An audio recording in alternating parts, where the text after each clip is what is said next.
Welcome to the Squad Games Podcast. Squad Games Podcast.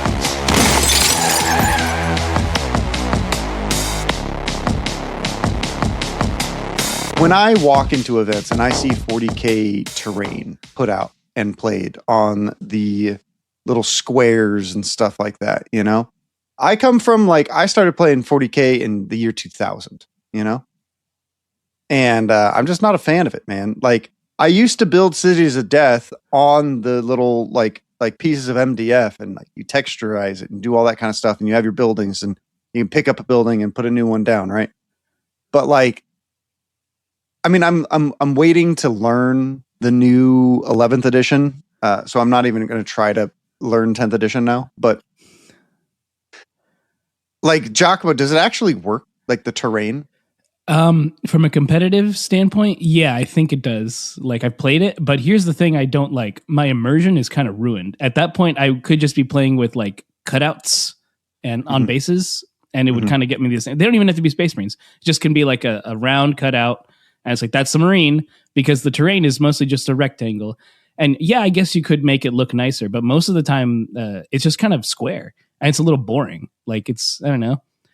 That's the problem with the game. I like the immersion, and if I'm losing that immersion, and I get it, competitive, you maybe don't want that, but no, there's something about it. I don't really love it.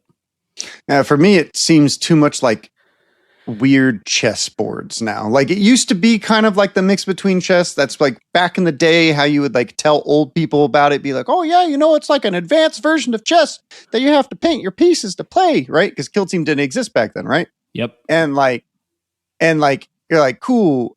But the terrain was always varied and wild, and the system worked with it, right? And now it almost seems like a contrived competitive system based off of sure, I do believe that we should be having layouts, right? Layouts are important, right? And what's an easier way to have a layout than to have these certain things? I understand where it's going and where it's coming from, but I just don't like the clear square stuff. I'm like, what is even that? If you're in it, or do you get cover or something? Yeah, it's if you're in the square, depending on how you are, you can be you can't draw. What if only half your models are in the square? What if half your tank is in the square? Then you can shoot that tank and it can get shot. But so you can be very specific. Visibility? Yeah, these things just block visibility. So it's just okay. So we're playing with invisible crates that you can go inside, and if you go inside the invisible crate, you get killed. You can get shot and you could shoot back. Yes, if you're infantry. So what you're telling me is that 40K terrain is just greater beta decima if there was no water. Yeah, it kind of works in that. Wow. Yeah, where you'd have those gantries that are really just rectangles. So it really, again, maybe that's beta why decima is awesome, Giacomo. 40K players like weird invisible buildings. That's weird. All right. Well, yeah. Welcome to the Squad Games Podcast. I'm your host, Dakotah, and my always and forever co-host, Giacomo. All right. It's an interesting, I don't know. 40K terrain is rather interesting, to say the least, but Kill Team terrain is not the topic of this video. Giacomo, what are we talking about today? Today, we're talking about a few things. The one that comes to mind is how the changes to the balanced data slate weren't really that significant. In my opinion, just seeing tournament data and just playing the game in general and seeing how power is still there. And we have another topic as well, what it's like being a TO in the current time right now, because there's a lot of work. And we have Dakotah here, who's the TO, so he can tell us directly, all the stuff, what it's like to do that. Well, that part of the episode is going to be more about what does it mean to be an active TO versus a reactive TO and a shit TO, right? Right. There's three types of TOs, and I wonder, what is your type of TO, which is a tournament organizer, right? The person who runs your events in your area, and then you can tell them, what I say, or you can comment in the descriptions below whether you agree with our takes about this data slate and what type of TO that you are or that you strive to be, because that's one of the things that we're going to go over, right? Kill Team is constantly improving. Your TOs can also constantly improve. right? So if you've had a bad experience with them in the past, obviously, if they're not willing to change or willing to be better, then cool, start your own events, right? But if they are willing to change and willing to be better, give them another shot, Absolutely. Yeah. So I know David has updated our stats, and we should also talk about the banning of Murderwing, right? That's quite a hot topic. We did a whole hot takes episode. If none of you are familiar, we'll try to post it on YouTube. Hot Takes is our live call-in show where we take our patrons and Discord members, and they give us their hot takes. We bring them onto the podcast, and then we talk to them based off of whatever their hot take is, right? Very interesting hot takes, and we did talk a lot about the banning of the Murderwing in the last one. And this was before everyone else started dropping all their videos of, we should ban Murderwing. It was right before the apex of it happened. And currently, the win rate for Murderwing is 75%. I did talk to another person recently, and they're scoring very well. But they only have 8 games of this data slate, right, for competitive data for us to pull from. And that is 4 rounds or more, 16 players. You can find that on squad-games.net/stats. Because we have a bunch of stats for stuff. How do Wolf Scouts have 156 games? That's a lot. A lot of people like them. And speaking of the website, right now you can also go on the events tab where we have Du Bois Bash. That's number 3, Boys Bash 3. That's happening pretty soon in March 14th in Green Tower Games. So that's Saturday. So a Saturday coming up, March 14th. So feel free if you're in this about a month from now. So if you're in the SoCal area, consider going to this because it has, drumroll, 2 golden tickets. It does have 2 golden tickets. If you're trying to go to Barcelona, Spain, this is a good one to go to. Now, Du Bois Bash this is our 3rd time running it. The first time was just like a normal event. The second time, I dressed up like an orc, right? And we kind of thought of like, this is our like fun event of the year. It's not narrative. It is competitive, but it's fun, right? Mm-hmm. This year, I have green alcohol airbrush paint, right? That both me and Giacomo are going to be going as orcs. Okay. It's going to be awesome. I'm going to be wearing jorts as long as I can find them because I ordered them for last year and they didn't come in until the day after the event.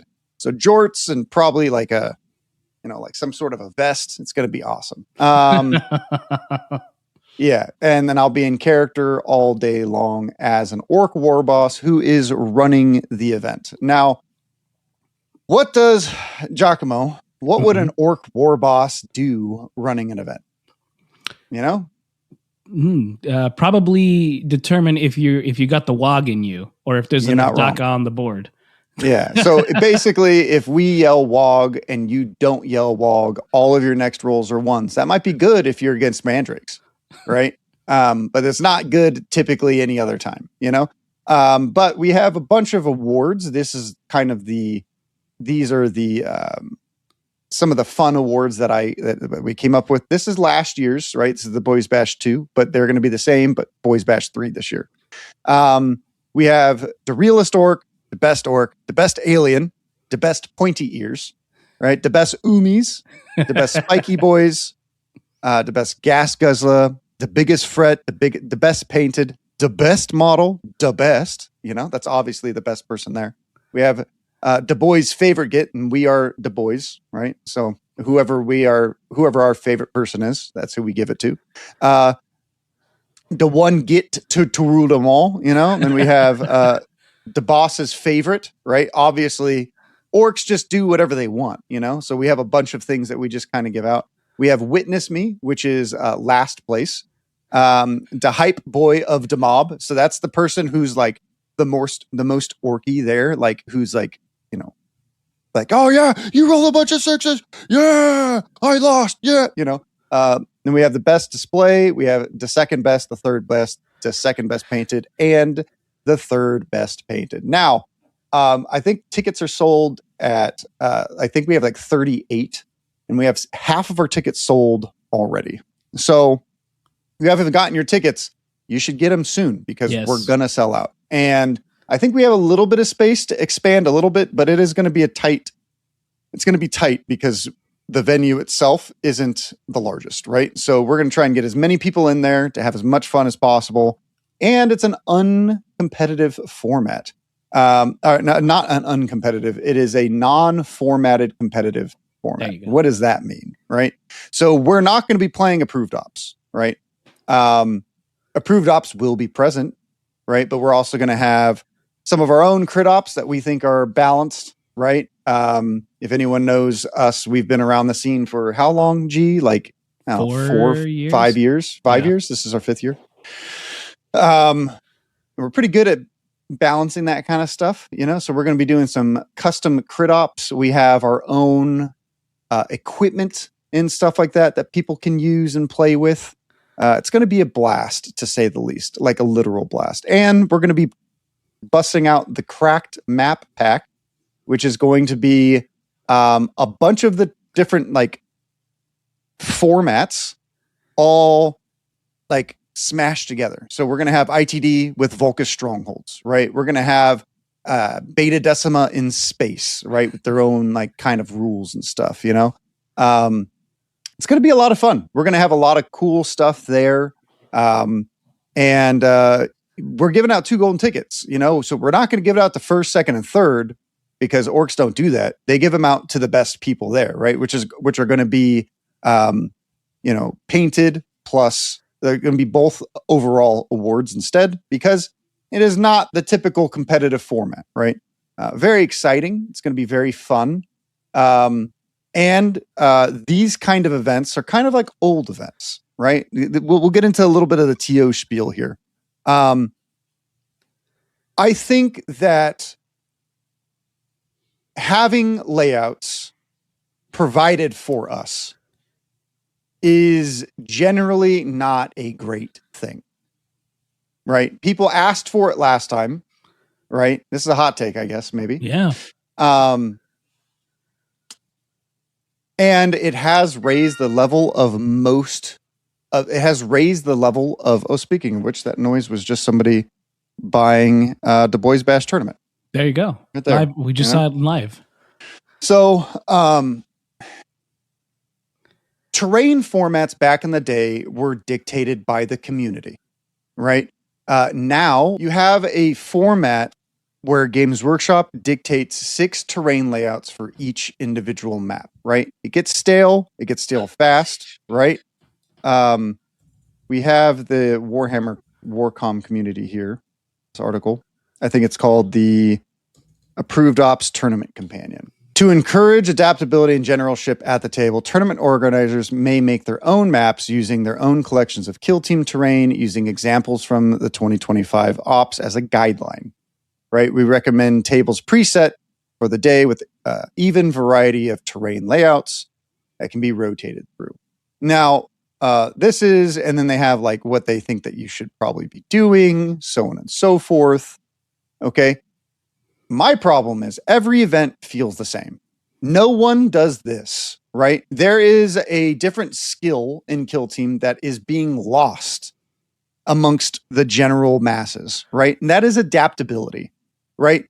People go on TTS and they just play the same damn maps over and over. You go to events and you play the same fucking maps over and over. Even in here, right? It says like, these are all recommended for tournament play, but they're not the only terrain layouts for balanced experiences, right? Like they're literally saying in like the first paragraph, right, to make your own layouts, right?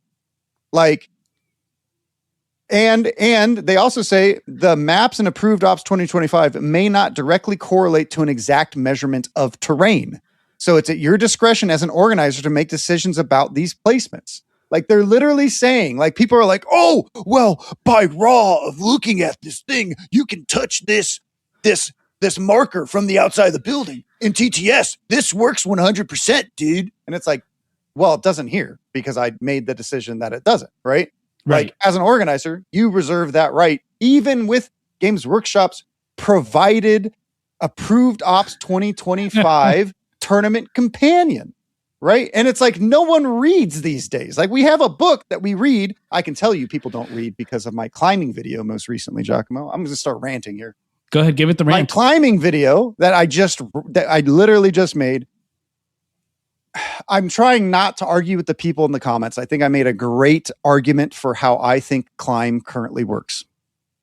But there are people in the comments that disagree with me, and that's fine because the rules are unanimous. Like they're not clear, right? But there's a problem, Giacomo. There's a big problem. What's the problem?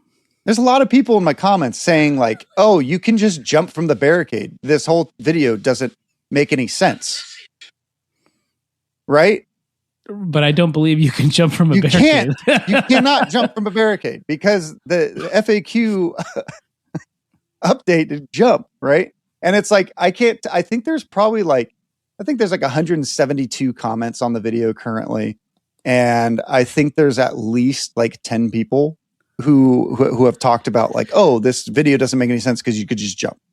And that's fine. We're all in different paths and different stages of learning the game, right? But I do need to probably make a video on jump now so that we can all be on the same page.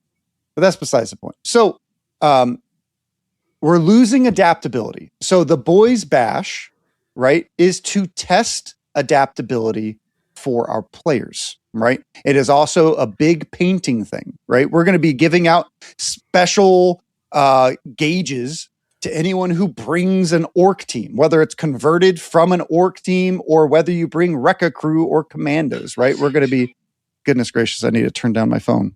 I keep getting... You're a popular I guy. haven't even posted this episode yet, everyone. Like, please. Okay. That was 2 more tickets sold to the boys back. All right. There we go. So, yeah, I mean, it's going to be... Adaptability is huge. Giacomo, when you're playing at your local stores, I think you do a lot of adaptability stuff, right? Yeah, I pretty much try not to follow a layout, or if we find one, I try to modify it just because we've done it so many times, and it's one of those, like, it keeps the game fresh, and it also keeps you on your toes, so you can't just, like, choreograph exactly what you've already done a million times before. Now, there are some bad layouts, right? There are, right? Like, and people do make bad layouts all the time. Like, one time, Giacomo made a layout that we filmed the battle report, and he was like, "What? It was Blades of Cain versus Aquilons." And there's an 8-inch gap across the entire section of the board, and I couldn't move forward. Yeah, I remember that. Bad layout, Giacomo. I'm still salty. Sometimes it happens, you know. Sometimes you make stinkers. You're not wrong. You are not wrong. Like you should be able to find a way to win most games if you're competitively, if you're good enough. Right? Like you should be able to figure out the path to win. And sometimes, sure, it may be impossible. Sometimes you might be playing Murderwing, you know? Let's move into the Murderwing subject, shall we? Ooh, yeah. All right. So there's a trend going on right now on the internet. It has been in the last week or so that everybody's... I think it's just blown up. It's just really blown up, and they're trying to ban Murderwing. I personally don't agree with that. How do you feel about it? So if you watch our hot takes episode, you'll kind of know how I feel. I find it okay. Firstly and foremost, I find it ridiculous that everyone who is banning Murderwing are the same people that are the hardcore people about classification, right? They want to play classified and only classified terrain events, right? If you ban Murderwing, you're no longer playing classified, right? Now, I believe in a modified classified format. I've talked about this many times in our thing before. If this is your first time, I believe that if you buy a team that Games Workshop is selling, you should have the time to paint it and model it after they can discontinue the sale. So we have a lot. So it's a lot more new person friendly, right? Unfortunately, I do believe that they were selling a lot of the first edition teams into October of last year. So we are going to make the cutoff probably Worlds or November, where we will start the classification and removing all first edition teams.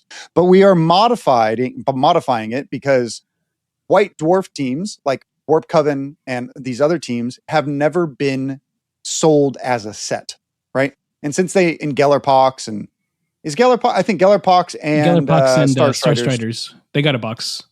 Yeah, they haven't had a box, a rebox for this edition, and we were told in December 2024 that this was going to happen. So they've had their awareness. They haven't been able to buy the new models or any of that kind of stuff from Games Workshop. So we are removing all of the old white dwarf teams, which are a specific set of teams like Warp Coven, Void Dancers, and so on and so forth for our competitive events, not for our narratives or any of that kind of stuff, Okay. And also Worlds got to use all of the new teams for 2 years, like why can't every other event use them for 2 years? But going back to Murderwings, these same people argued, we need to ban all these people so we play classified. We need to do what Games Workshop tells us to do, even though Games Workshop over here is telling you not to always do what they do, recommended.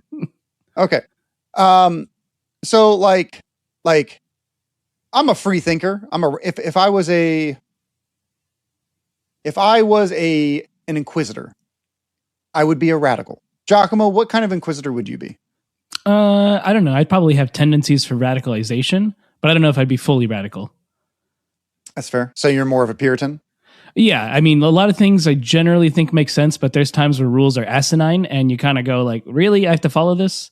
Yeah. And then that's when you kind of like, Yeah. So I think Giacomo, right, is very much like the normal like type person. I'm a little bit more extreme, but even me, a more extreme member, is not willing to ban Murderwing, right? Now, there's a caveat.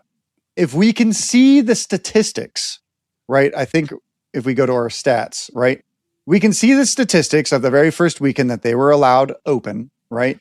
We have a 75% win rate with Murderwing, right? But it is just 8 games of data, which is way too little. We also have Murderwing with their average score of games here. Now, if this trend continues for, let's say, a month, or maybe a month and a half, I will say that this team should probably be banned, right? In competitive settings, because it creates an unfair advantage. But there are ways to mitigate this, right? But not every TO can do this. So I think that this decision becomes less of a vacuum, right?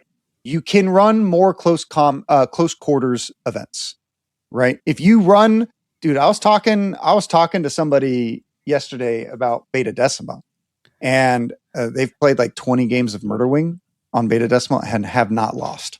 It does not seem like a map they can lose on. They literally fly over everything. And there's no vantage for people to hide under, other than maybe the little 1 inch of underneath the oil thing. The furnace. The furnace. Right? Yeah. And sure, Murderwing's also really good on Into the Dark, but they are going to run into other predators of Canoptic and Wolf Scouts and stuff like that. Speaking of which, Wolf Scouts with 156 games have a 50% win rate. Yeah. It's probably because they're running into themselves a lot. That's probably the case. When you hit the mirror enough, So I have another issue with banning Murderwing, right? I think it sets a very dangerous precedence, right? Because me, as a TO and a community figure, I would like to lead by example. I do not take, I will not be bribed. I will do what I think is best for the community, right? That is what I will do. If my community is outreaching and saying all this kind of stuff and they're wrong, I will continue to run Murderwing and all these other teams, right? But I think it sets a dangerous precedence for us as a community and as a leader. Now, you guys can flame me in the comments all you want, right? People already hate me enough because of the climbing video. Okay. Murderwing and Celestian incidents are both a problem.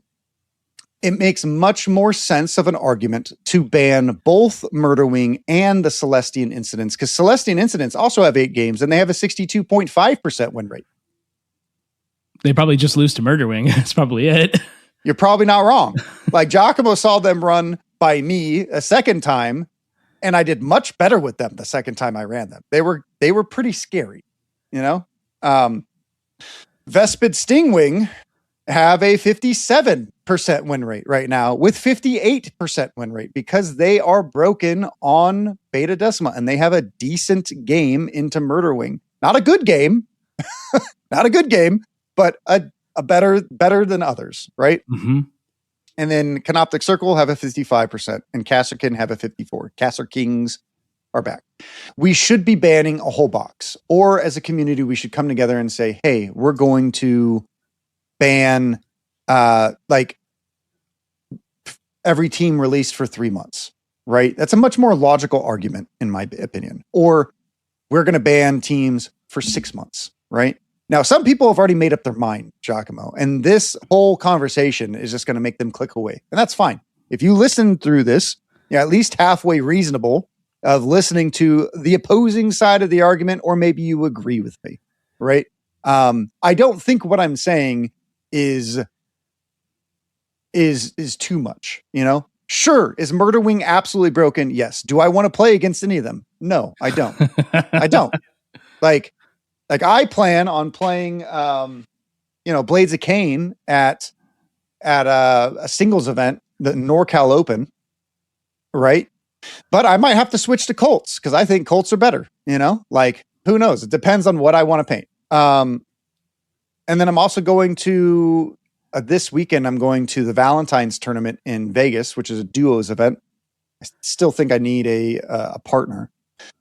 But driving out on Saturday, playing 3 rounds and then driving back, I think I'm going to play Canoptic because I don't want to paint anything, you know? So I'm going to play like 4 operatives from Canoptic, and then whoever my partner is, we'll see what they are. I'll also bring Raveners, you know? So we'll see. But am I scared of playing with my Canoptic into Murderwing? No. Will I probably lose? Yes. You know, that is just the nature of the beast. I don't think there's any team that kind of beats them at the moment, but I don't think that hot nerfing the team is the correct thing because you're going to affect the stats. If you're going to hot nerf them, just ban them. If you're going to play against them, or if you're going to be running them at your event, if you're that scared of a team, just play on the format that is more of the format that is worse for them, which is Tomb World and ITD. But not every TO is as privileged to own as much Into the Dark or Tomb World as we do, right? And if that is your case, perhaps it is best to ban the team. Maybe if you only own Volcus and you are a tournament organizer, perhaps it is best to just ban Murderwing and just be like, hey guys, Murderwing is really broken on Volcus. I only own Volcus, so we can't have events with them. That is a logical argument, 100%. You know, but it's these people out here of just like, we need to send Games Workshop, you know, a message. You know, you don't think they've already seen everyone talking about it? You know, you don't think that they know it's a problem? That seems ridiculous. Do you think they just walk around in life with a blindfold on? You know, like, I don't know, man. It's crazy. It's crazy. You know, I don't know. Poland's already banned them, you know. And that's going to affect their stats too, because people aren't going to be able to or GW is not going to be able to look at stats and go like, oh, hey, they're like a big problem because they only have so much data. They're like, no one's playing them, so there must not be a problem or something. Let's give them a buff. No, yeah, but exactly. I don't think they'll do that. I mean, I think there's been enough conversation from content creators, from everyone else, that people can see that they might be a problem or that they are a problem, you know? Giacomo, are you playing them at local events? I have been, just because people have been asking to see what they're like. And I can tell you they are strong. I've only lost 1 game, and I made a lot of mistakes, and I almost won. That's like, they have so much comeback power too. It's just kind of insane. Like, who did you lose to? I lost to Alex Popov, to the Aquilons. Oh shit! Lost to Aquilons, okay. Huh? I'll give you this: Aquilons, and to another. But he's really good with Aquilons. He took him to Worlds. Aquilons. He got like 12 games on him. I mean, he beat the snot out of me with them. You know, like he's good with them. He knows how to play them. So he's playing them very good. And one thing that since we're just talking about Murderwing real quick, Aquilons and Vespids I think are great against them because they can stay on top of vantages. That's a big thing. Is they're not on the ground all the time. You know? Oh yeah. Yeah. Oh. So I was a lot of time I was like, I have to wait 2 turns before I can actually jump out, or else I just die. So Interesting. that's a good, in my opinion, that's a good counter pick. Okay. Until Murderwing gets to you, then just starts, slashing 8 damage, no problem. Then it's over. Kills one operative, kills 2 operatives, stuns Counteracts, everyone. yeah, kills the third counteracts. one. I go last. It's a lot against my opponent, and even he was having a tough time. Shout out to Alex Popov against the team. Sure. So they're strong. I would like Wolf Scouts. I would ask your friends, your opponents, like, you fine with me playing them because they are kind of strong, and this might be something that's not as fun in a casual event. So just be aware of that. So things that we've seen in the past with these kinds of powerful releases, right? Is we have seen a lot of players kind of cool CULL the herd a little bit, right? So we have seen people be like, I'm just not going to play him. I think David is one of our biggest players of like, I don't want to play a broken team. David, it's fun to play a broken team every now and then. Okay. All right. But your Wolf Scouts. But like that's the thing, right? Is like it is important to understand the power. It's important to like realize that this team is really strong, right? And that they're going to probably be taken to a lot of golden ticket events. But here's the thing, right? Like, what if they don't win the events because they all pop each other out? So at Pacific Skirmish Open, there's a bunch of Wolf Scout players. Wolf Scouts were the number one pick to kind of win, but none of like the top players, I put that with a quotation mark because I don't think there is like a true top percentage player, right? None of the top players really took Wolf Scouts, right? But Wolf Scouts didn't win because Wolf Scouts knocked each other out. All like they kept playing into each other, right? Because they all have the same win rates, and then there's like 5 of them, so they just kind of killed each other, right? And then there's only I think like 2 in the top 16, right? Or 2, or there might have been 3, or the third one was I think Maximo, who was on the bubble at 17th place. So like they didn't even make it into the top bracket, and then they all lost on round 1.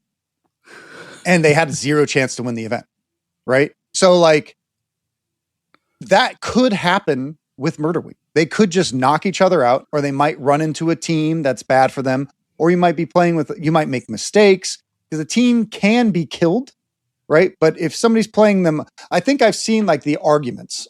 If you play the team optimally, right? This is the problem with TTS. If you play the team optimally in the most normal way possible, and your dice are just statistically average, you cannot lose a game. And this is what you will do. It's like, well, dice be dice. Sometimes you're going to spike. Sometimes you're going to roll like crap all game, right? And you're going to get mad. You're going to throw them across the event hall, because you're like, or you're going to buy little dice jails and put them inside. That is not like... In life, Kill Team is not optimal, right? Like terrain gets bumped, terrain is shifted, let's not bring up the blue tack argument again, like life is not optimal. So you can't argue statistically optimal things because that just doesn't happen, right?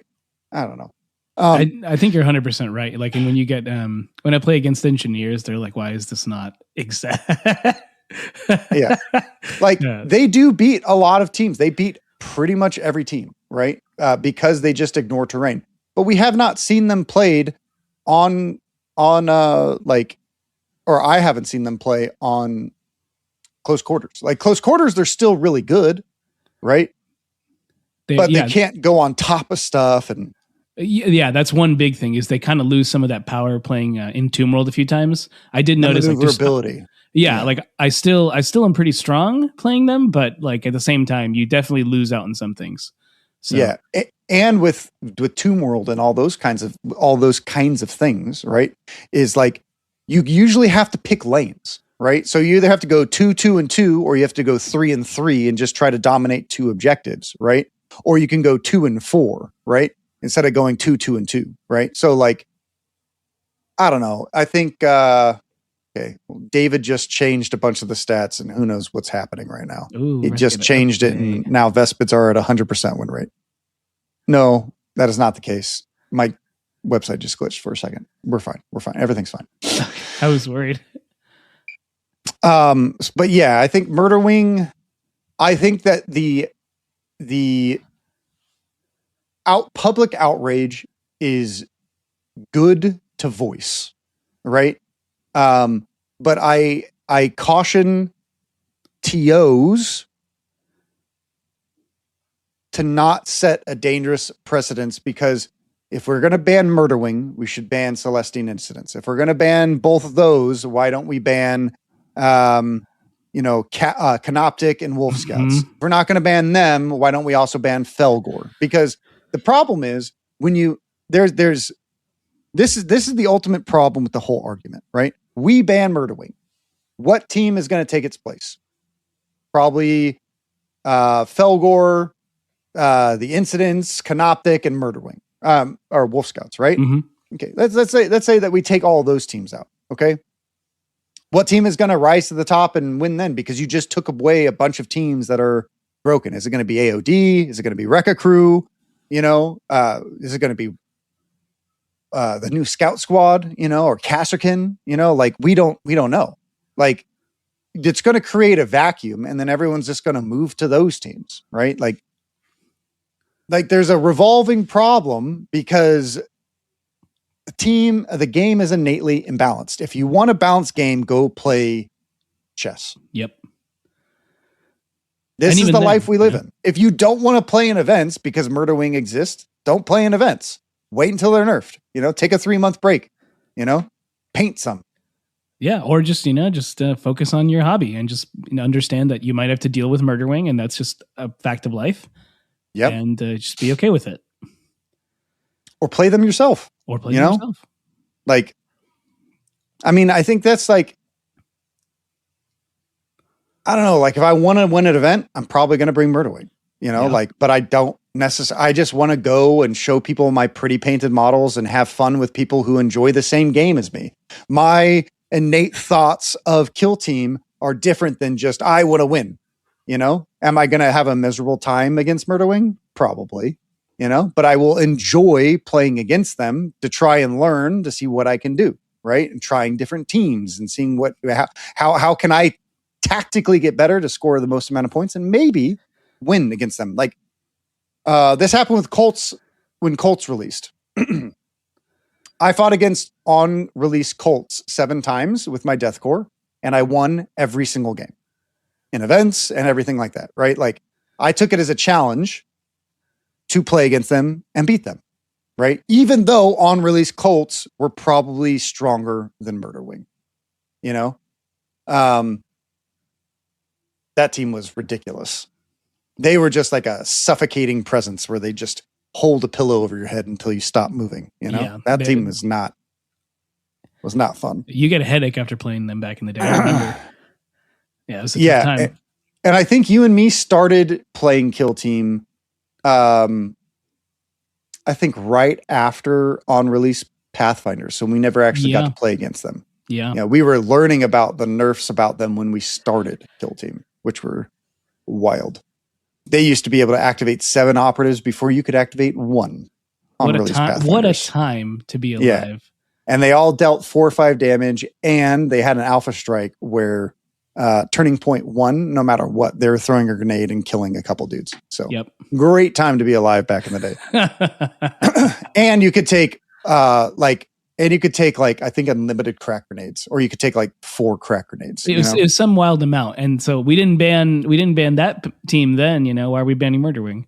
Yeah, see, because people police themselves. Everyone realized it's not fun to play against them. The problem is, Giacomo, Murderwing is a Space Marine team.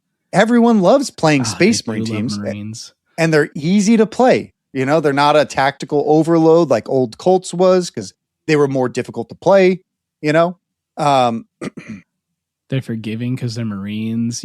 And because of their boost, they can kind of get to where they need to go on the board. I understand the appeal. It's a really strong team. It's mobile. And it messes with like Volkas. You don't have to climb. You just boost over everything. You don't have to be like, you don't have to watch the climbing video that I made and be like, oh, wait, what about climb? What about this? Like, what is this? I don't get it. I don't agree. You know, you don't got to do any of that. You just be like, yeah, I don't have to climb. I just boost over. Now, I still think there's some teams that can beat them. I'm always in favor that Marines can beat Marines. Though in this exception, I think Murderwing can destroy Wolf Scouts just because Wolf Scouts have less health. And like just alone doing the Lord who can give himself damage buffs, like can just try to knock someone out before they even get a chance to do anything, is yeah, that Lord is something. That's all I can say. That Lord is something. Whew. That's fair. He tanks so much. Yeah, he tanks so much more damage than he should have. Like in the game I was playing, he made it to the very end, and I was in the open just getting shot. And the Predator's really, really good into hordes. Into hordes, because you just like go somewhere and then you just like spin twice and you kill people, and then you're like, okay, I killed this guy with this spin, so I'm gonna stun that guy. And I killed this guy with that, I'm gonna stun that guy, you know? Spin to win, man. And heaven forbid you didn't have to actually charge to get there. You could just be like, I'm gonna Vox Scream, stun everyone, spin, kill one guy, spin, kill another guy, and double stun, you know. It's yeah, it's and yeah, if you're gonna build out of the box, build a Predator. It's really good. Curse Claw to be determined, probably its weakest model, but the Curse Claw's not even that bad. So you know, whatever. Yeah, Man Bat. Yeah, Man Bat's not even that bad. Yeah, he's not that bad. And then you Sky Seer is like a must take, you know, a must build. Even if you probably need 2 boxes, because you might not need the Sky Seer into like hordes, you know. But that, or you want a plasma so you could shoot further, because one thing is with the Melta, it was cool, but that was like I have to get really close to Aquilons, which I don't want to do. Mm-hmm. Not that they're a threat close, just like they could probably see me and shoot me more often. If I had a plasma, I could shoot from there and then hide in a building. Yeah, that's fair. So you may want a long range version just as an option. Yeah. Yeah. So, I mean, Murderwing, we all know they're very strong, right? Yes, but very strong. We had to touch on it because the community is, I would say a lot of Discord communities are very, you know, up in arms about it, you know? And that's, I mean, it's a good thing. It's a good thing to voice and show your frustration, right? It's a very good thing. You know, I'm not here trying to censor anyone or say that you're wrong. I just think that just straight banning teams is a dangerous precedence that we all need to heavily consider before we actually do, right? We've never done it in the history of Kill Team. Why is Murderwing the team that we would do it on? You know? Yeah, exactly. Why are we starting now? Yeah. So, you know, we can suffer for a little while, you know, and if the thing is like, if they are that broken, after we see how they react in the wild and stuff like that, then, you know, a ban is, we should be doing a ban, you know? But I don't think that we should be, making decisions off of people's feelings. I think that we need to see statistical data before we actually see something. Because here's the thing. Here's the other thing. What if we ban them, and then like next week, Games Workshop already had a hot fix, and then we're like, okay, never mind, they're not banned. Ho. Right. So you know, you gotta undo everything. Like, what was the point? and realistically, I think before you should ban something, if you have to take that nuclear option, at least wait the 3 months, see if they're going to do a balanced data slate.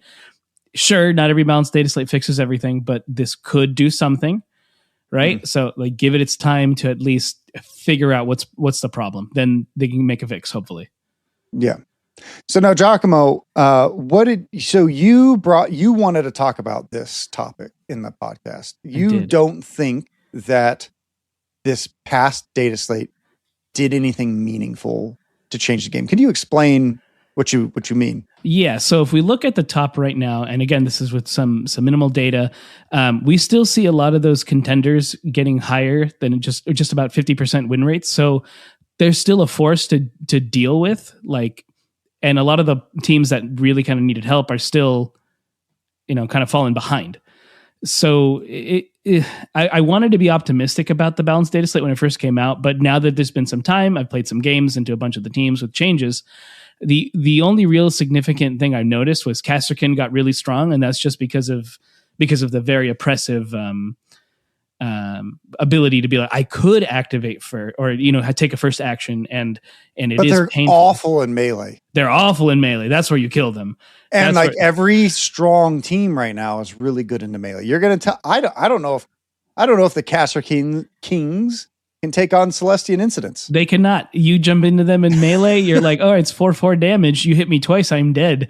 And they have a 10-inch charge. Like, what are we doing? Yeah, like there's Dude, no way you're beating if them. Murderwing did not exist, we would all be talking about banning Celestian incidents. Yeah. I don't care like I've talked to a bunch of people and they're like, they're not that big of a problem. Bro, they're a problem. They are ridiculous. I will still say that they're very strong because they hit above their weight class, and that's why I think people perceive them as a problem. You just have to expect, like, hey, your Marine could die to this guy. Like they'll hit you harder than you expect. Warrior could charge a full health Marine, and if you roll poorly with your Marine, which happens on occasion, right? Like the Celestian rolls well, like your Space Marine is dead. Is going to die. Yeah, like there's no way. Just the damage they do is so strong. They're glass cannons. Like and that is a threat. Yeah. So back outside of Murderwing and Celestian incidents, you don't think that the balanced data sleep provided a meaningful change for the majority of teams or the majority of the game? Yeah, because Canoptic are still doing pretty well. We might be seeing like Vespid is doing better, but that's just because flying teams have always been kind of strong, and especially now fighting into Insidians and Murderwing, I think the flying teams have your best chance to stay on top of Vantages.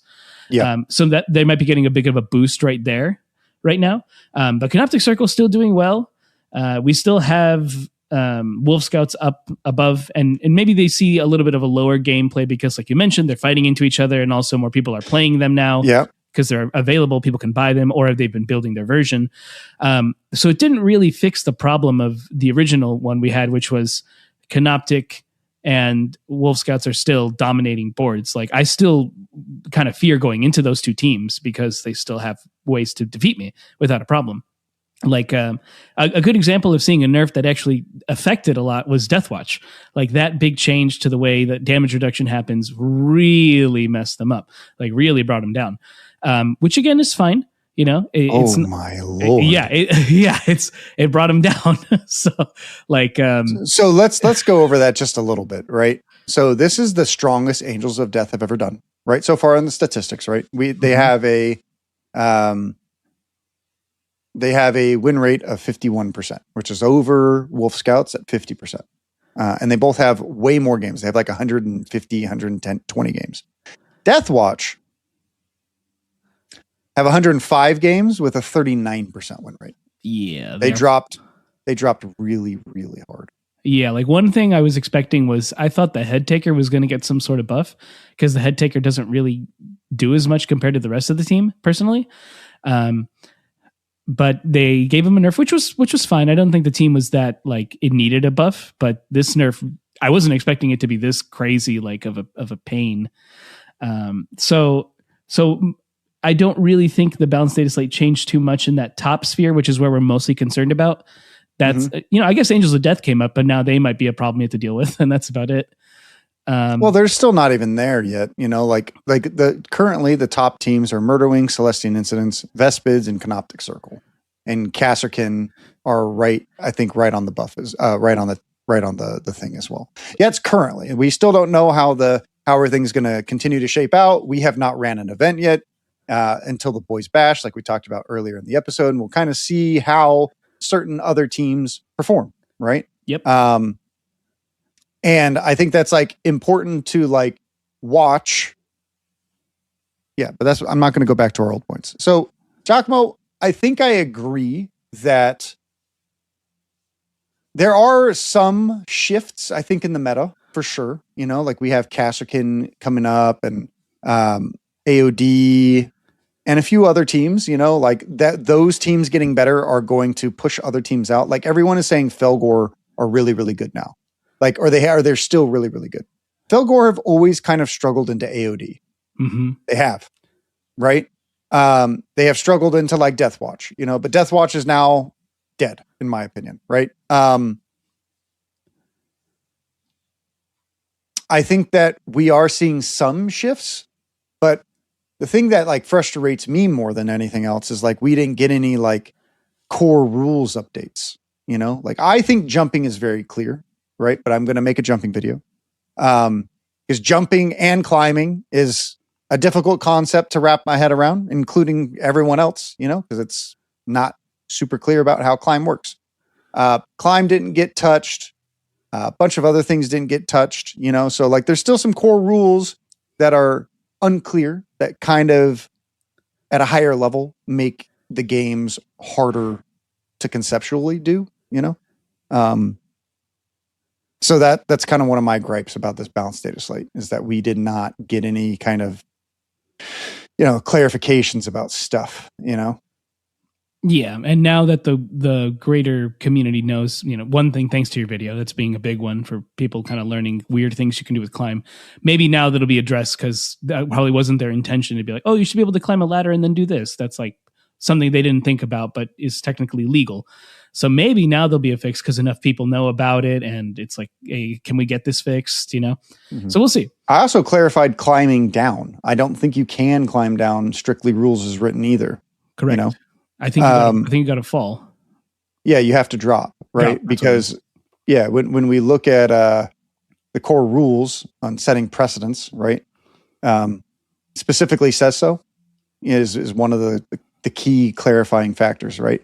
So since drop specifically says when you move off of terrain, that would take precedence over somebody trying to use climb to move downwards, because if you're moving off of terrain, you can't. So, and then people saying like, oh, climbing down. Well, climbing down is insignificant and you ignore it for the purposes of climbing because you're just climbing the terrain feature of the ladder, which has also been updated. So before you at me, go look at the FAQ, right? Go look at the FAQ for ladders because it has changed from the original core text, right? Mm-hmm. I think that some people don't stay as up to date with the FAQs as you and me do when we wake up in the morning and we read them and we try to memorize them and make content off of them. Right. I think that some people are still like, they have jobs, they have lives, they have wives and kids, so sometimes maybe they're not always as up to date with the rules as others are. And that's something that we all have to be understanding of when we're on Discords and stuff like that, or people are asking questions. Give everyone a little grace. Absolutely. So yeah, I agree with you, G. I don't think that this data slate provided a meaningful change other than a couple. Why did we buff Kasserkin when Kasserkin had a 50% win rate? I don't know. Yeah, we just Yeah. We 2 new gatekeepers. That's it. You know what's funny, G, is when I said about the balanced data slate, this is something I find very amusing to myself. I called you and I was like, "What? Do they think that the nerf to Wolf Scouts is going to put them in line with Vespids? Are you kidding me? Vespids didn't get anything? What do they think? They think this team is as strong as Vespids now? Like, what are we doing?" And it's like, well, Vespids have a higher win rate than Wolf Scouts right now. So, I don't know. Like, on paper and playing wise, I don't think Vespids are, maybe on Volcus they are, but I think that's what it is, right? They're like they're the commandos of this edition. People are discovering them now. They were the release box set, and now everyone's like, "Oh, they fly. They can do a lot." And now they're figuring it out. Yeah, because one of the most underrepresented abilities in the game, the thing that makes teams more broken than any other team, right, is the fact that tactically, you can move your operatives 4 times. You can do 4 actions with your operatives, or 4 things with your operatives, no matter how many APL they have. Some, like the Brood King or whatever his name is, the Brood Master, has 4 APL. These dudes have 3, right? And these guys have 2. So each of your operatives can do a specific number of things 4 times. Terrain gets in the way of most of those things. So it makes it harder to do things. But you have Mandrakes, you have Vespids, you have Old Warp Coven, you have Murderwing, who just ignore that limiting factor that most teams have to deal with, right? So that makes them incredibly more powerful as a base. Oh, and you also have XV26 battlesuits who can spend 1 CP for 1 operative and do the same thing, right? Which does make that ploy incredibly powerful, right? Or you also have Brood Brothers who can do their slithering through darkness or whatever the fuck that's called. You can do that, and that's very powerful. You have different things from different teams that kind of provide something like that kind of gotcha moment, right? Those are something that I think is undervalued in our community. Yep. You know, some people just look at raw statistics and raw stats and they're like, Wolf Scouts, yes. But Wolf Scouts still got to climb. They do have a 7-inch move, which helps. It That's does. like a lot of the elf teams, you know? That's why Void Dancers were broken, because they could just be like, flip belts, 2 inches to climb, and I still have 5 inches to go. Like, it was nuts. yeah. So like, and Tempest Aquilons and Raveners, they all have ways to like manipulate movement. And that's one of the reasons why Raveners are really good at a high competitive level, is because they don't have to be on the board half the time getting shot, and then they can move through walls. They can be wherever they want. They have teleportation essentially, right? And Aquilons, while their stats were really bad last data slate, you know, maybe they're not as bad right now. I can tell you that. They're at a 45% win rate, and they used to be at a 33. So, you know, we only have like 2 weeks of data, maybe. Yeah, like 2 weeks of data. So it's not a ton, but right.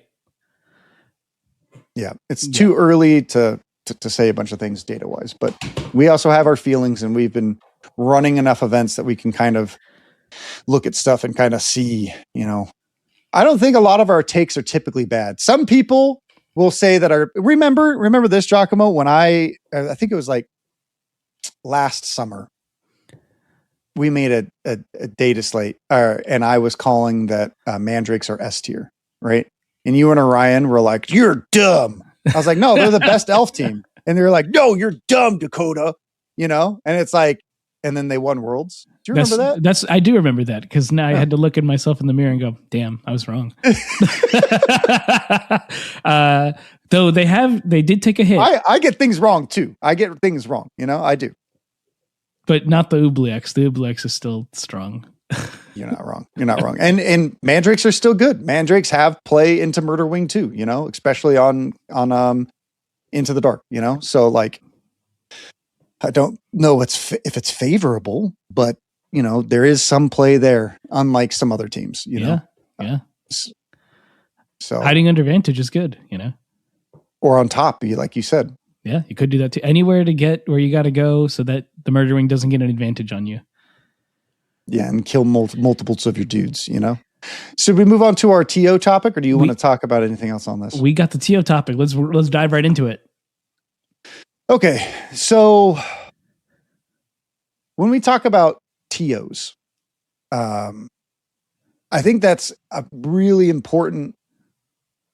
I don't see this ever talked about. Let's just say that, right? What is the TO's function? I think each TO has their own philosophy of what they're doing, and then their own path of learning and what they should be doing, like at any given time, right? And I have three TOs, and this is going to be a hot take. People are not going to like it. People are going to dislike the video, just destroy the whole thing because of it.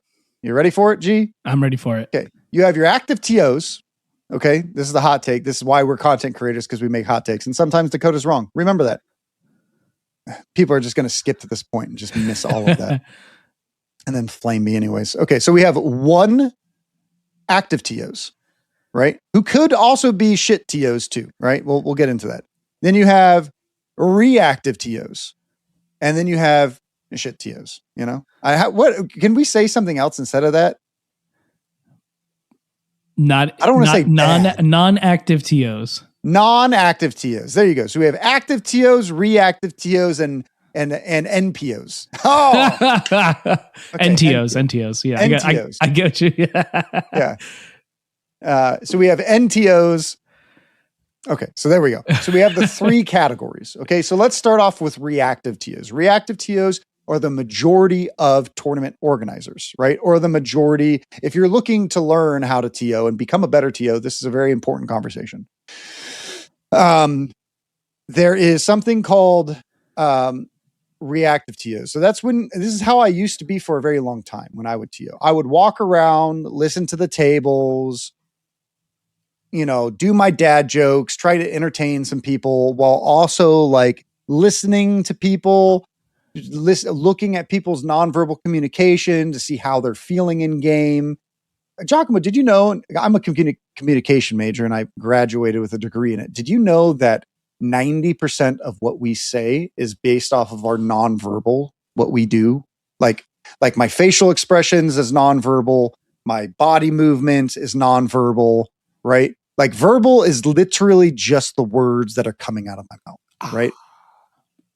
So when you're walking around looking at people, you can tell how a lot of people, how they're feeling, unless if they're standing there just like, but even this is a sign that they're closed off, right? That's a closed off person. Anytime that they're usually crossing body parts or any of that kind of stuff. So you can be like, oh, this guy's a little bit more tight, but then you can see people's like facial reactions. You can see their shoulders, their posture. You can kind of see how people are doing. Okay. So I used to walk around, look at people's nonverbal communications, listen to their speech patterns, listen to the game a little bit.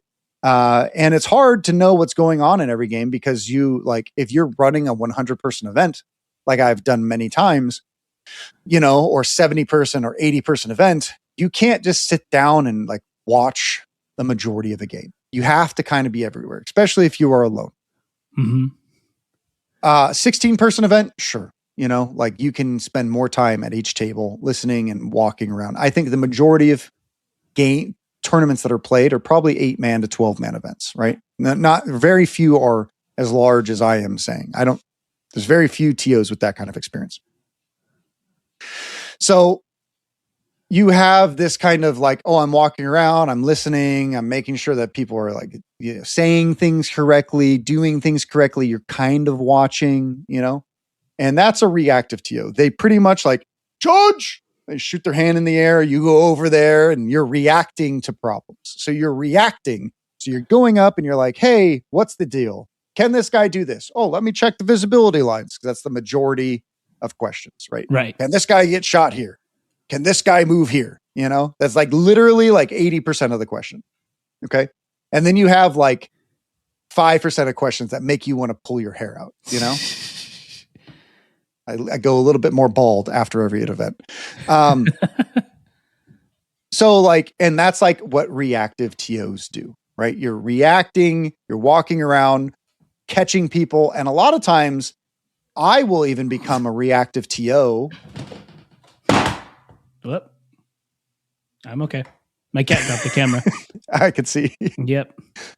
Sometimes I'm a reactive TO if there's not enough TOs around. Right? Like that you just have to like run around putting out fires, right?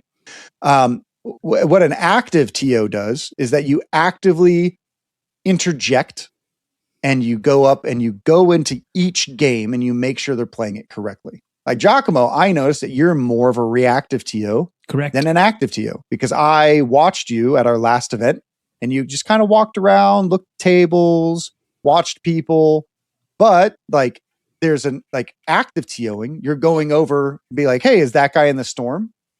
Yeah. Take your measuring tool out. Okay. Yeah, you're right. Cool. Walk over here, check the tunnels, check the nodes, take the gauge out, interact with every single table so that you can keep your players honest.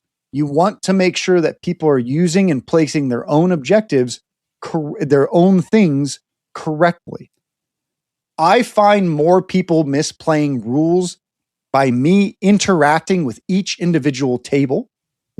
Dude, there was this thing last year where like at the beginning of last year, everyone was like, oh, I'm just going to start all the models and not have like the conceal and engage tokens on them. I was like, what? Who started this? What are we doing? Absolutely not. Like I can't like babysit 40 people and walk up to your table and not know what this guy is. Like I would assume that if he doesn't have it, he's on conceal, but you just charged with this guy. So that means he's on engage. Why don't we have our tokens out, people? You know what I mean? That's a pet peeve of mine. But active TOs, you actively interact and actively participate in your players' games. Sometimes as an active TO, if you don't have any social like wherewithal within yourself, you can do it too much. And that's when you become an overbearing TO, which is too much, right? Where you're doing too many things, you're asking too many questions, you're interjecting too much into a game, and that's a problem, right? So there's like extreme active, and then there's just active. And then we have the NTOs, right? That's what we're calling them. These are the TOs that are sitting down and painting their models. Mm-hmm. These are the TOs that are playing in their own events. I'm sorry, I said it. If you're playing in your own events, you're messing up. You know, I think that there are TOs that say, I was in a conversation that they're like, hey, there's only like 8 people playing, and I don't want this guy to get a buy. Okay, that's valid. You know, but I think you're still doing a disservice to the players who are actually playing, because you can no longer be an active TO. How are you supposed to catch the people? For all intents and purposes, try to have a somebody who can step in on those types of things. You know, try to have a team of 2 judges. So if somebody does have a buy and you're worried about people having buys, you know, bada bing, bada boom. But I found that, like, hey, you know, we're running 3 events. Some of you are just going to get 2. You know, are you charging $40 for the event? No. You know, you're usually charging $10 to $25 for most events, right? I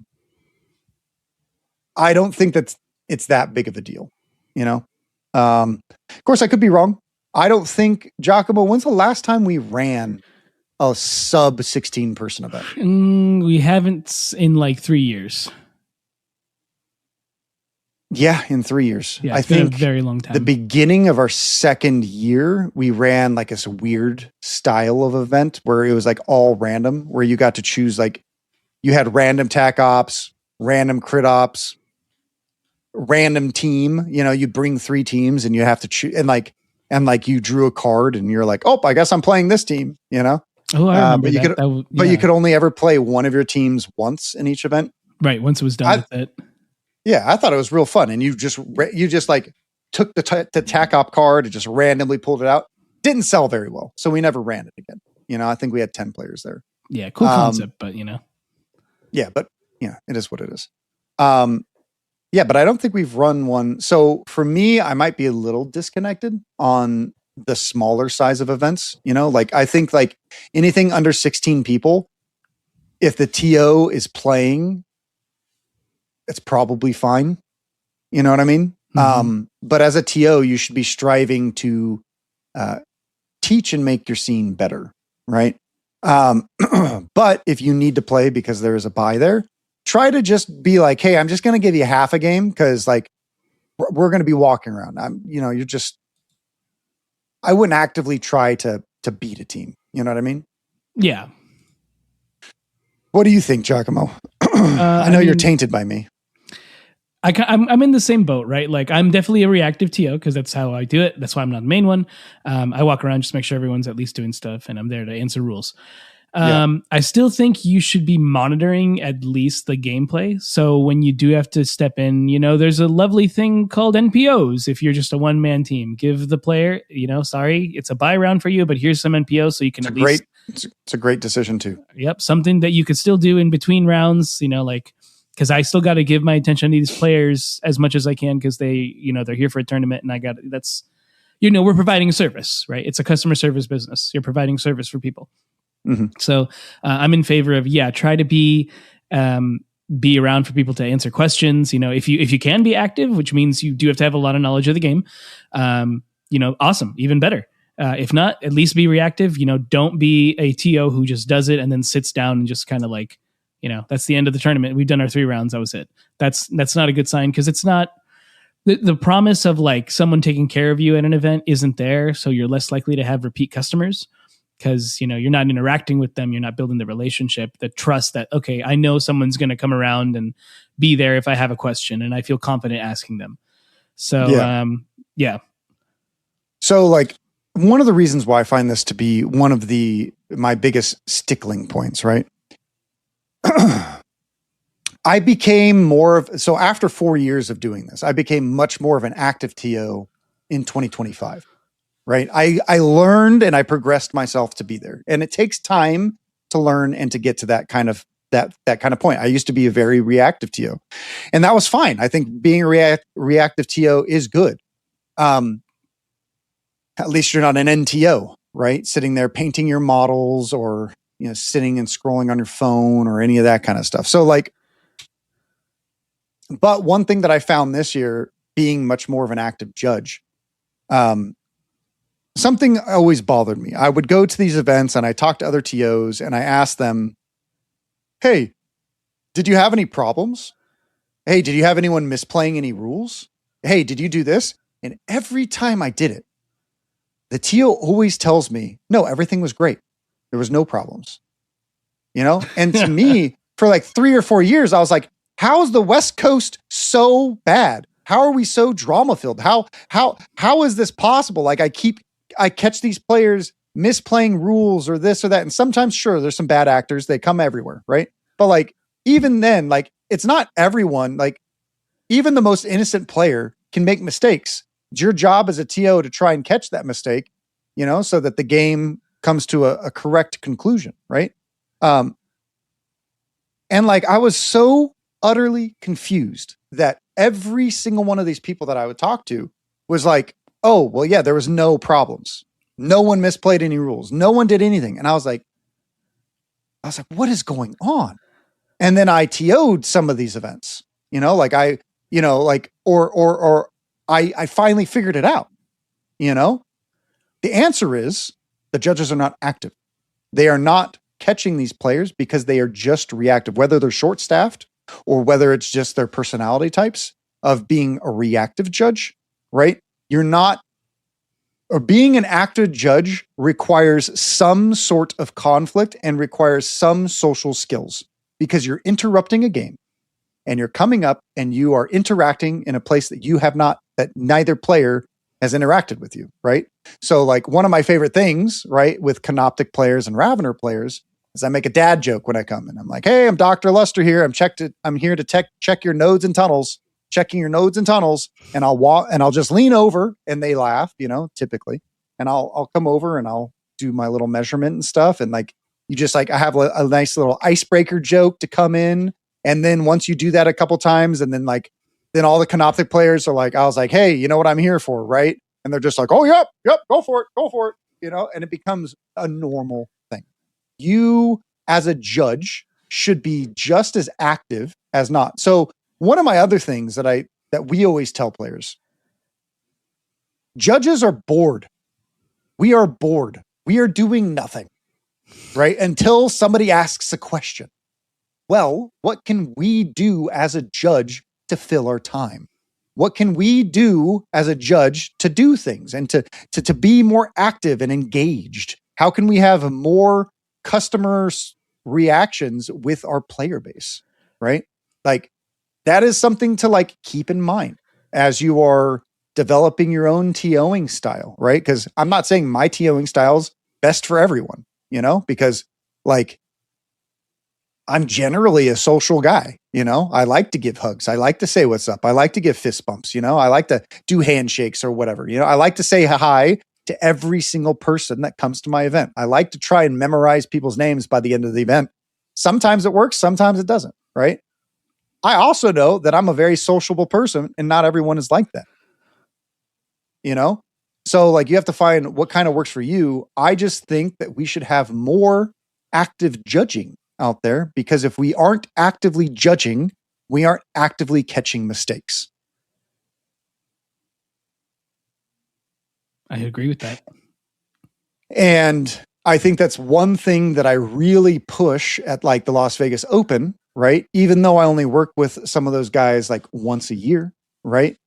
They know kind of like what I'm expecting. They know how we're trying to do things and how to check each other, and like we treat each other all as equals, you know. And I'm like, hey, like we need to be interacting with games, we need to be doing this because like I want LVO to be the pinnacle of TOing, you know, like this is what we need to do. Like we might not be, Squad Games might not be logistically the best event out there, right? That's probably Games Workshop. Games Workshop throws incredible events, absolutely incredible.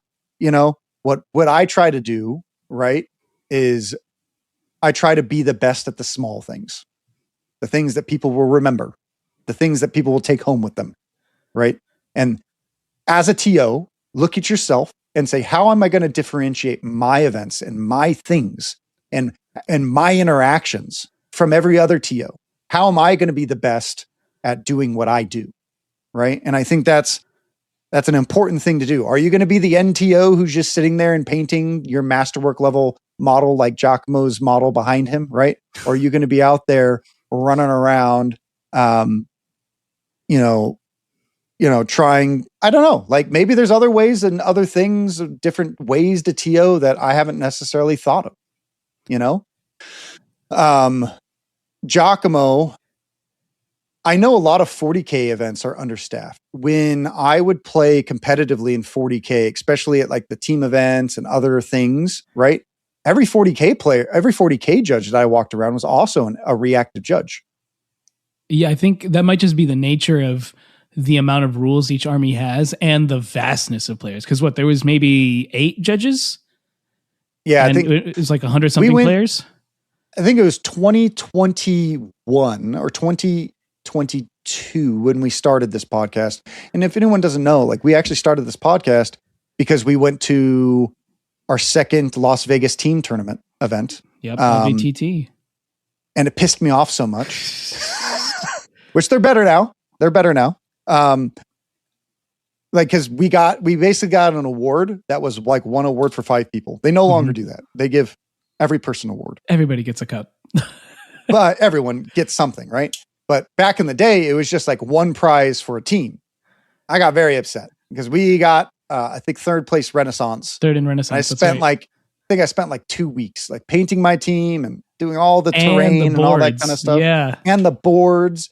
We did a whole bunch of Giacomo came over the last like final 2 days and we just put in hours and hours of work and it paid off because we won something.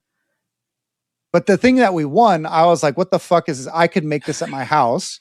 I can make each of us 5 of these, it was like some crystal cup, and I'm like, and only one of us gets to break this. Do we shatter it on the ground and each take a piece? So like, I think that's an important thing to like realize as a TO as well, right? Is like, you don't want to piss off your players because they'll just become your competition. You don't want to piss off your players because they just won't come back, right? So in my opinion, being an active judge and showing that you're actively participating, and even if everyone does play everything absolutely correct and everyone in your scene is beautiful and brilliant and has never made a mistake in their life, even if that is the case, like, I think like showing that you're actively trying and you're actively participating, even if you're not a great TO, if you are trying, your players will see it. They will, if you are socially awkward, but your players see you trying, at least they know you're trying, right? Because just as much as we watch our players, many times our players watch us. I can't tell you, I think there was at these other events, because I've gone to Dice Hammer team events. 40K, I like team events. I don't really like going singles. I'll go to team events if I get the chance. But like when I would go to other, even in Kill Team, like when I participate at Kill Team, I think the Worlds that I attended in what it was year 1 or those 2023, 24. 24. Yeah. 2024 Worlds. Right. There were sometimes TOs would come up to me and talk to me, which was more normal, I'd say, than in a 40K event. But also I was a content creator, right? At that point in time, when I'm playing 40K, no one knows who I am. No one cares. Right? I'm just a dude, just like everyone else, and I get treated just like everyone else. Sometimes when I go to Kill Team events, I feel like people want to come up and talk to me, which is good. I like doing that. Like I said, I'm sociable, right? But I think I get a little bit more attention because I am a personality, right?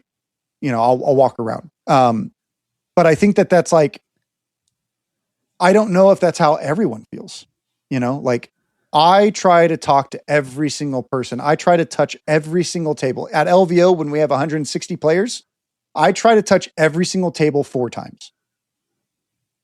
That is my goal. That's a lot. in 2 hours, I'll walk around. There's a reason why I get 20,000 steps a day when I'm TOing. 160 people, doesn't matter. If I have 70 people, I'm going to try and hit every table 8 times. I don't want to get pulled into a conversation with like somebody, and because if I get stuck there for 20 minutes, here's another thing, right?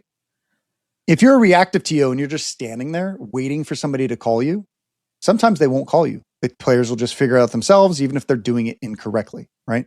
A lot of times, I can't tell you how many times I've walked around tables. I just walk around. Just walking around is better than standing there, because like when you're walking around, somebody's like, "Oh, TO, since you're here, can you answer this question for us?" Exactly. That happens all the time. And if you're standing in a room or in the corner or something like that, those players are going to probably figure it out by themselves, because also like there's this weird disconnect with players who are like scared to call a TO. Right. They're worried about disturbing what you're doing. Yeah. Or they're like, oh, like I want to maintain a good relationship with this player. Like, let me just talk to, we don't need the TO for this, or whatever. But like I said, like call the TO. There's no reason why not to, right? I think being an active TO is very important at events, but not being overbearing, because there is a fine line, there is a fine line of being overbearing.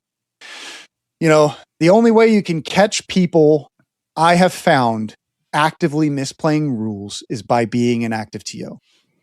If you're a reactive TO, people will come up to you after the game ends and tell you that somebody's misplaying rules. And then you have to try and watch them, and then it's obvious, or you have somebody else try and watch them so you can try and catch them that way, like we've been through our fair share of drama at events. It's just, it is the nature of the thing. People are drama beings, and I think like being an active TO and keeping players honest up front and leading by example is probably the best way to do it. I would agree, which I'm glad that you're part of our team, being such an active TO.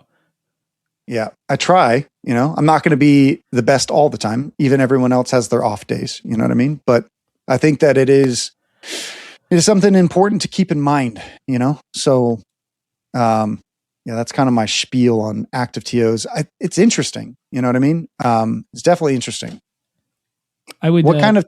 Uh-huh. Go ahead, G. I want to add one thing, since it's sort of related. When you're teaching people a game too, consider being active in their game, because they might not know what they're doing 100%, but you as an experienced player probably does. Like this happens all the time when I teach new players. I'll tell them, are you sure you want to do that? Because this is what this can do. Or did you forget that you also have this that you can do? Just because it's helping them understand their team better than them just going in blind and going like, okay, I'm going to do this and just beat you because you don't know what you're doing. Like that's the worst way to get people into the game. And it falls into the same category of like, be active with the other player that you're playing against when you're, because in a way, not as essentially a TO, but you're also guiding them through this experience when you're teaching. Absolutely. So consider that as well. Yeah. I think that's probably the most important thing, because also, Giacomo, most players never go to an event. Yeah.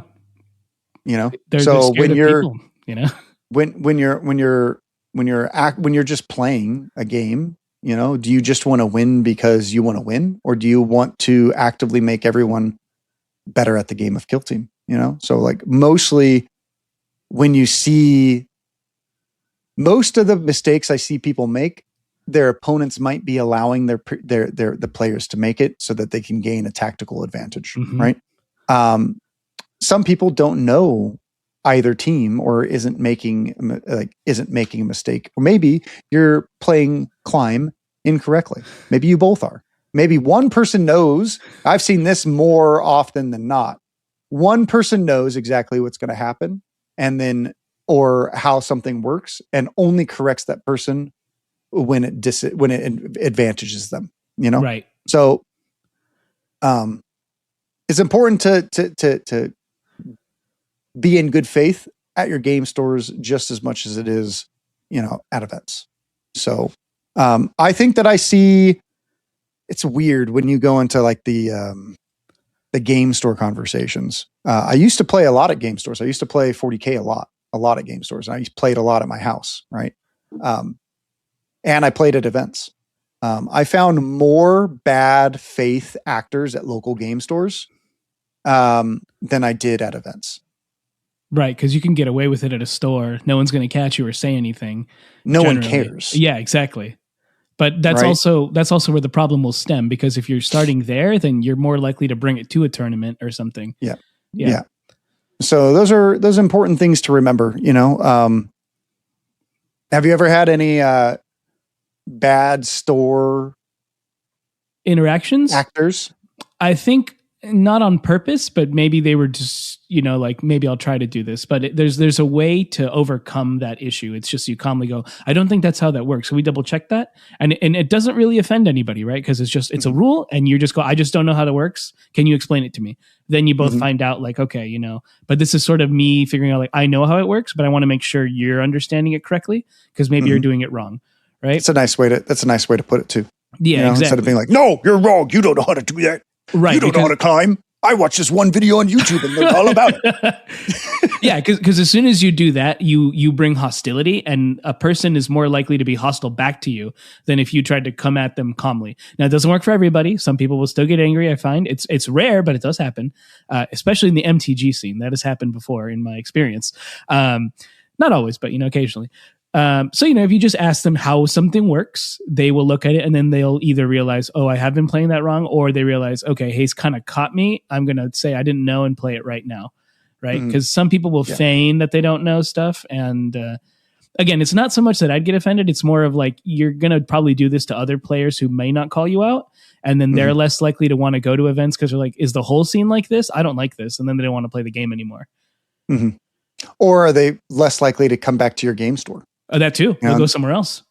Yep. They could just go to a different game store and be like, oh, I don't like this guy, and sometimes, people make mistakes all the time. Like, we've made mistakes on battle reports, especially when the edition was first started. Remember, like, one of our first battle reports for this edition, like, we were just doing things just incorrectly because the rules were very vague, Yeah. And like, I was playing Aquilons wrong. I played Murderwing wrong in the first one. I did my Boons of Damnation a little wrong. Not too much that it affected it, but I did it wrong. Yeah. Now I know, and it's a learning thing. Like, we can read the book left and right, and memorize as much as we can. We will forget something when we're on the spot. We will do something wrong when we're just like, oh, in my head I thought I knew how it worked, but I guess I didn't. And then now you're in. Well, it's already filmed. It's too late. Nothing you can do about it. Yeah. Dude, I remember I made this mistake at one of this one event, and I never did it again.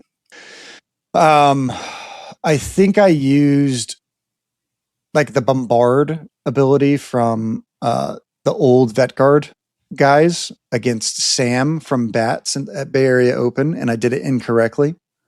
Fucking ate me up, He just won that game. I was just like, yeah, just take these back,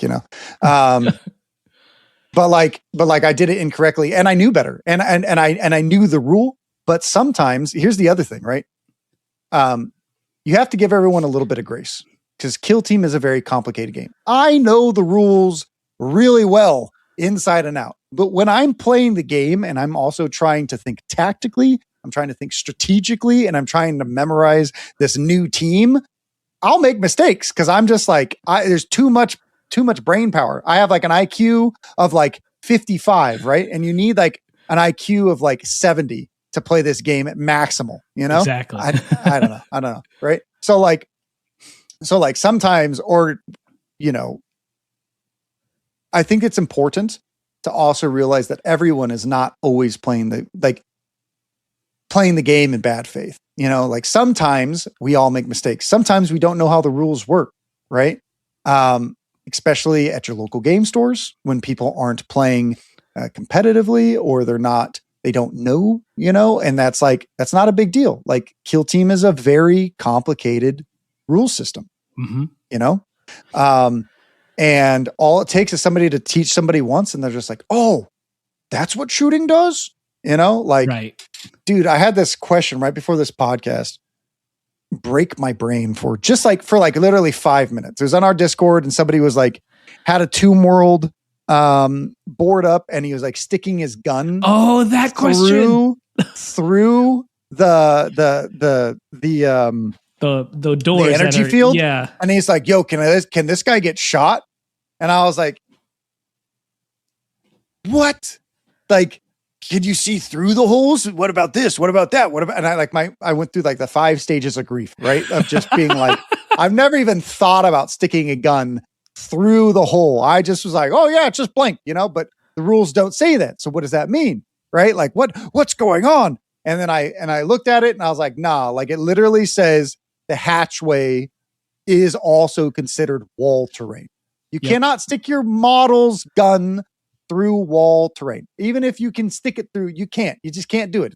It blocks all visibility.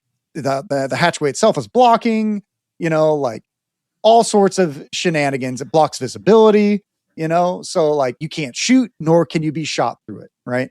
Mm-hmm. But it took me a second. I had to like open up the rule book and flip back and forth and like look and be like, okay, thank God I have not been playing this core thing.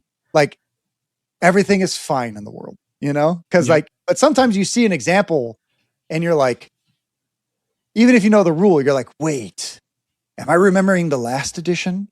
Am I remembering this? Like heaven forbid when the next edition comes out and they're just like, well, actually climbing means this in this edition. Because one of the things that we did wrong and early on in this edition was I was doing it for months wrong. I was using the old climb rules. So every time that I would climb, I would round up to the nearest 2 inches rather than the nearest inch, right? So I was like, okay, 4 inches here, this. And I would just play the game that way, right? It was funny. There's a comment in the climbing video where somebody was like, wait, you don't round up to the nearest 2 inches? And I was like, nah, my guy. Nah, like I made this mistake for months. We're doing that for a while, yeah. And the only way that I found out was because I did it wrong in a battle report, right? And then somebody corrected me. And I was like, and then Giacomo was like, yeah, dude, you didn't know that? And I was like, no, I didn't know that, Like, but I mean, that's the thing. Like the game is fun because the game is complicated. You can make mistakes, Like if I wanted to play a perfect game and a competitive game, I play chess. Yep. But I like the intricacies of the rules. I like Warhammer. I like the lore. So exactly. I like TO. It's fun. Yeah.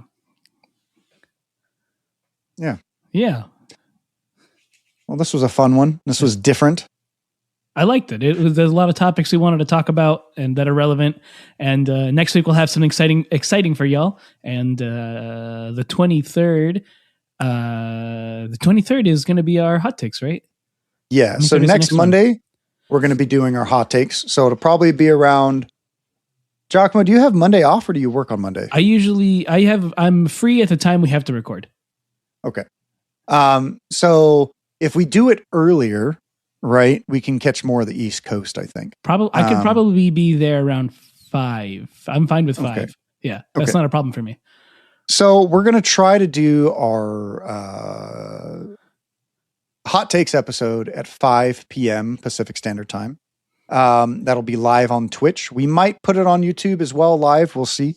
But we can really only respond to one chat, right? If you're interested in calling in because you have a hot take, maybe you disagree with our Murderwing stuff, or my TO takes or any of that kind of stuff, or any other topic that you feel strongly about in Kill Team that you think is a hot take, join our Discord. And there's this little stage, right, where you join and then you put your hot takes. And if we enjoy that hot take, we'll ask you to come on and talk about it, ask you for where you're calling from, so on and so forth. So it'll be 5 p.m. Pacific Standard Time on February 23rd. We're going to try and do it twice a month. Yes, and that's 8 p.m. EST? For the East 8 p.m. Eastern Standard Time. There you go, yeah. So it's probably like the middle of the night in Europe. Probably. Yeah, so if you're somehow awake in Europe and you want to do it, again, you can follow us there. That's Squad Games Entertainment on Twitch to watch it live. It's the Squad Games Discord if you want to jump in and actually give a hot take. That's where we're going to be reading them. However, we will still be reading the comments on Twitch and letting people know that they can go there to our Discord if they want to jump in and throw a hot take. Mm-hmm. Yeah, it's going to be a good time. Hopefully everyone enjoyed the podcast. And, I think I already did my shout outs with the Boys Bash earlier. Yep, G, do you have anything? Just one more time, just letting everybody know if they want to join the conversation, they can jump into our Discord like we just mentioned, or leave a comment on the video or any of our YouTube videos, telling us how you feel about it. Check out the battle reports. We have 3 battle reports coming up for our patrons that is exclusive to the patrons. So if you're interested in doing that, you can join our Patreon membership level. You also get to be put on a nice list on the end of battle report videos as well, which is always cool. And you get a bunch of early content, which we love giving to you. And again, Boys Bash, March 14th. Southern California, Green Tower Games, Santa Clarita, California. We'll see you there. Cool. Until next time, everyone. Yeah.